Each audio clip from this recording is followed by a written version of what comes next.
Next, next topic is ACMEE model or the method of sales training. Sales training কি জিনিস তোমরা মোটামুটি জানো, ট্রেনিং কেন করাতে হয় সেটাও তোমরা জানো। যে ট্রেনিং করালে কি হয়, ট্রেনিং দিলে কি হয় যে এফিসিয়েন্সি বাড়ে। কাদের না, ওয়ার্কারদের এফিসিয়েন্সি বাড়ে, কোম্পানির লংজিভিলিটি বাড়ে ইত্যাদি। যাই হোক, সে প্রসঙ্গে আমি এখন যাচ্ছি না। আমি যাচ্ছি যেটা যে ACMEE model. What is the actual fact of ACMEE model? What is the meaning of this particular letter? So there is a model called ACMEE model. What are the particular meaning of this particular letter? First one is aims, A for aims, C for content, M for methods, E for execution, and last E for evaluation. These are the 5 things of this model. Next, then first one is aims. Aims means why. দেখো, প্রত্যেকটা কোম্পানিরই তো একটা training যে দিচ্ছি আমি, training এর একটা পারপাস তো থাকবে, দ্যাটস কল্ড এইমস। তো এই যে এইমসে আমরা কি পাই এখান থেকে প্রথমে আমরা কি করি যে আইডেন্টিফাইং ইনিশিয়াল নিডস, যে এই যে ট্রেনিংটা আমি দেবো এর নিডস কি আছে, বেসিক নিডস কি, কেন আমি ট্রেনিংটা দেবো। তো দ্যাটস কল্ড ইনিশিয়াল নিডস। যখন আমি আইডেন্টিফাই করতে পারছি যে ইনিশিয়াল নিডস কি, তার জন্য কি করতে হয়, জব স্পেসিফিকেশন করতে হবে। ট্রেনিংস যে আমার ট্রেনিংটা নেবে, ট্রেনিংটা তার ব্যাকগ্রাউন্ড কি আছে, তার এক্সপিরিয়েন্স কি আছে, এগুলো আমাকে দেখতে হয়। তো এই যে এইমস এর ভিতরে কি আছে, আইডেন্টিফাইং ইনিশিয়াল নিডস এর ভিতরে কি কি আছে, জব স্পেসিফিকেশন, আর ট্রেনিংস ব্যাকগ্রাউন্ড, এক্সপেকটেশনস না, এক্সপেরিয়েন্স এটসেট্রা। আর কি আসে, যখন আমি আইডেন্টিফাই করে ফেললাম যে আমার ট্রেনিং নিডস কি আছে, তখন সেটাকে আমি কি করব, কন্টিনিউ করব। তাহলে first one is identifying initial needs and continuing training needs. তো এইমস এর ভিতরে এই দুটো পার্ট চলে এলো। নেক্সট হচ্ছে content what content is to be include in this method or this model. কন্টেন্টটা কি হবে, ট্রেনিং কন্টেন্ট। তো পারপাস আমি বুঝে গেলাম যে ট্রেনিং এর এইমস কি আছে, ওটা পারপাস কি আছে।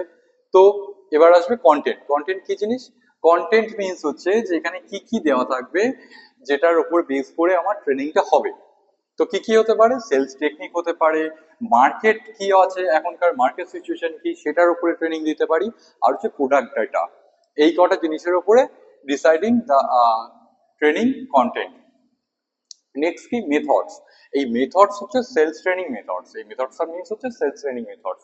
এটা কি কি হতে পারে, ইন্ডিভিজুয়ালি হতে পারে আর গ্রুপে হতে পারে। সেলস ট্রেনিংটা আমরা ইন্ডিভিজুয়াল ট্রেনিং দিতে পারি, গ্রুপে দিতে পারি, কিন্তু দুটোর ক্ষেত্রে কি করতে হয়, একটা হচ্ছে on the job training and হচ্ছে অফ দ্য জব ট্রেনিং। ধরো অন দ্য জব ট্রেনিং মানে কি, কোনো জবে তোমাকে পাঠালো, এই যে এন্টারপ্রেনিয়রশিপ পাঠাচ্ছে তোমাদের এখান থেকে কোনো কোম্পানিতে কাজের মাধ্যমে। তোমরা মাঝখানে জানো যে তোমাদের কলেজ থেকে ফ্লিপকার্টে তোমরা গেছিলে কেউ কেউ, বা অন্যান্য বিভিন্ন কোম্পানিতে তোমরা যাও। তো এই যে ওখানে গিয়ে যে অ্যাটমসফিয়ারে কাজটা করে তোমরা আবার এখানে ব্যাক করছো, তো এটাকে বলা হয় অন দ্য জব ট্রেনিং। যে জব অ্যাটমসফিয়ারে থেকে তোমাকে যে কাজটা শেখানো হচ্ছে সেটা হচ্ছে অন দ্য জব ট্রেনিং। আর এই যে তুমি যে এখানে বসে যে ডেমনস্ট্রেশন পাচ্ছ বা ক্লাসরুম যে ট্রেনিং, তুমি এখানে কিছু বই পড়ছো, তো সেগুলো হচ্ছে of the job training. Of the job training এর একটা উদাহরণ এক্সাম্পল হচ্ছে ক্লাসরুম ট্রেনিং। মিটে গেল। নেক্সট হচ্ছে এক্সিকিউশন। এই execution is a vital part of this model. Who will execute, when execute and where execute. এটা তোমাকে দেখতে হবে যে যে ট্রেনিং দিচ্ছে নিশ্চয়ই ট্রেনিং গিয়ে এক্সিকিউট করবে না। এটা কার responsibility to the trainer to execute or evaluate the actual process of training. যে ট্রেনিংকে যে ট্রেনার ট্রেন করাচ্ছেন, ট্রেনিং কতটা ট্রেন হলো সেটা কিভাবে বোঝা যাবে, যে এক্সিকিউশনের মাধ্যমে সেটা বোঝা যাবে। যদি এক্সিকিউশন করার পরে কি করবে ট্রেনার সেটাকে ইভ্যালুয়েট করবে শুধুমাত্র ট্রেনার না, ট্রেনার কি করবে, যে ট্রেনার তাদের আবার যারা আছেন ম্যানেজমেন্টে তাদের কাছে পাঠাবেন, তারা সেটাকে ইভ্যালুয়েশন করবে। যদি মনে হয় যে ইভ্যালুয়েশন করে ট্রেনিং কমপ্লিট আছে, তাহলে আর সেকেন্ড কোনো দরকার নেই ট্রেনিং এর, তখন তারা কি করবে, ডিরেক্ট তারা কাজে নামিয়ে দেবে। যারা ওয়ার্কার আছে, যারা ট্রেনিং আছে, তাদেরকে তখন ডিরেক্ট কাজে ঢুকিয়ে দেবে। তো এখানে এক্সিকিউট করার পরে আর যদি দেখে কোনো ডেভিয়েশন আছে, যে ট্রেনিং এ কোনো ঘাটতি আছে, তখন তারা কি করবে, আবার এই প্রসেস রিটার্ন করে এখানে চলে আসবে, এখান থেকে স্টেপ বাই স্টেপ আবার সে এগুলো ফলো করে ট্রেনিংটা কমপ্লিট করবে। তো এটাই ছিল যে ACMEE মডেল।